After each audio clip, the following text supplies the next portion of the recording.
Good afternoon. My name is Dapie45 and welcome to my channel. Today I will be reviewing the movie Up by Pixar. Yes, I'll be reviewing the movie Up, so please join me for this review as I go through this movie and describe what I think about it and my opinions on it. This movie starts off with this boy, Carl Fredricksen, as he meets this girl, Ellie, and who he ends up marrying and grows old together with. As they grow old together, they plan to go to Paradise Falls to fulfill their childhood dreams of going there. However, with many different complications, they weren't able to go. Then one day when Carl realizes that they're both getting old, he decides to get plane tickets to go to Paradise Falls. However, his wife ends up dying before they could go on the trip, and this leaves him really sad and brokenhearted. After Ellie dies, he secludes himself into his house and doesn't really want to go to the outside world anymore because he's so sad and brokenhearted from his loss. And Carl does meet this boy named Russell, who's a wilderness explorer, and he does find an attachment to him as the movie does go along. And while Mr. Fredricksen is at his home, he does face some legal troubles when he accidentally hurts someone who was on his property. So then he has to give his house up to the construction site that's building around his house. So to prevent the construction company from taking his house, he ties a bunch of balloons to it to carry his house to Paradise Falls and to fulfill the promise he made to his wife before she died. However, when he's in the air, he realizes that the boy he met earlier, Russell, does stow away onto his house. And this movie just follows the two of them and their adventure to Paradise Falls and how they get back home. So in my opinion, this is a really great movie. I really love this movie and it has a special place in my heart. The opening scene of this movie is great. Of course, Ellie and Carl meet, and then it shows a montage of them getting married and growing old together. And there's no words spoken while in that montage, and it's just so much emotion packed into that scene. And the fact that there were no words in it and it's just visuals is just how great storytelling was put into that scene there.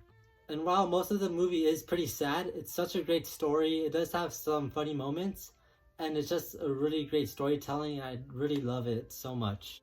This movie is very emotionally driven, especially from the feeling of sadness. From Carl for losing his wife, who he loved with all his heart, to Russell, who doesn't really have that much of a connection to his father, to even Doug, who isn't accepted by his dog pack. These are all characters who feature sadness, but do find happiness within each other by the end. And the music in this movie is great. A lot of it is the same tune, but just given different speeds and tempos for it. So whenever they try to make it sad, they just put that tune a little slower. But if they want to make it a little more exciting, they do speed it up a little bit.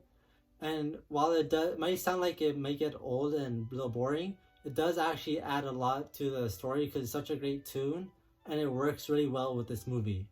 The animation in this movie is really great.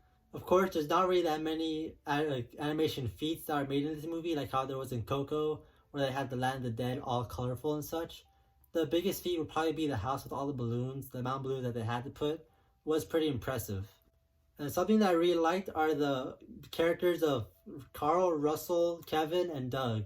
Those are 4 very memorable characters, and I just love that group of characters and how they interact, and it's just such a great character team in this movie.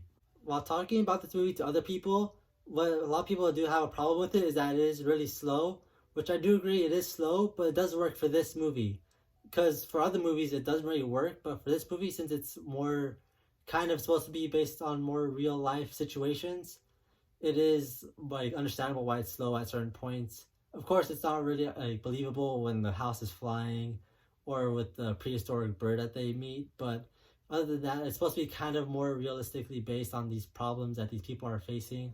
So it's understandable why it's slow, and I think it works really well in this movie. So I give this movie my final rating of 11 out of 10. I love this movie. It has a special place in my heart, and I think it's one of Pixar's best. If you haven't seen this movie before, I suggest that you watch it. Especially if you're in the mood to cry, it is a really good movie to get you in the feelings to cry.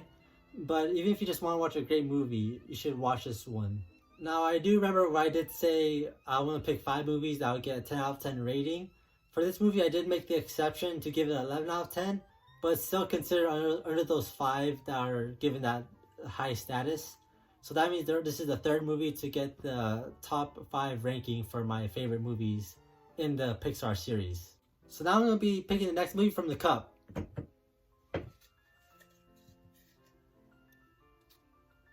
And looks like my next movie I'll review is The Good Dinosaur. So join me next week as I review The Good Dinosaur.